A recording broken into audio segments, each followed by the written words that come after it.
موږ ټول په دوی پوهیږو چې هر کامیابه شخص وروسته له ډېرو مشکلاتو او کړاوونو څخه یو کامیابه شخص جوړیږي او په دې هم باور لرو چې هر انسان د کامیابۍ هڅه کوي خو اکثره کسان وروسته له لږ څه مشکلاتو تسلیمیږي په داسې حال کې چې کامیابه کسان له مشکلاتو سره مقابله کوي او مخکې ځي زه سیف رحمان ځلاند هم یو هغه شخص یم چې دا ټولې ستونزې او مشکلات مې ګاللي او نن یو سکسسفل بزنسمن یم مخکې له دې څخه چې زه مایکروویو سره آشنا شم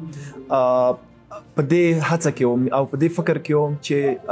مخکې له دې څخه چې زه پوهنتون خلاص کړم کوم سکیل یا مهارت زه باید زده کړم چې د هغې په مټ باندې وکولی شم چې خپل ځان او خپلې کورنۍ ته د مالي لحاظه اوږه ورکړم له نیکه مرغه په 2022 کال کې د مایکروویو سره آشنا شوم او د امازان د آنلاین تجارت زده کړه مې پیل کړل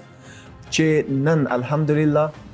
14 مختلفو هیوادونو کې په آنلاین ډول باندې اجناس او خدمات پلورم او ډیر ښایسته عاید یا درآمد لرم ډیر شاته نه ځم یوازې د 2024 کال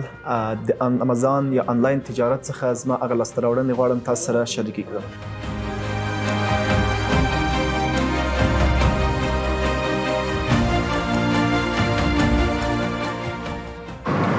مخکې له دې څخه چې د نورو لاسته راوړنو په اړه تاسو ته ووایم دا هم زما د 2024 کال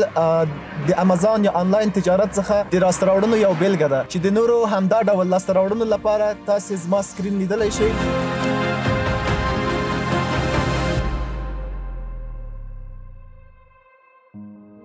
موټرې خو مو ولیدې دا ټول یوازې زما د 2024 کال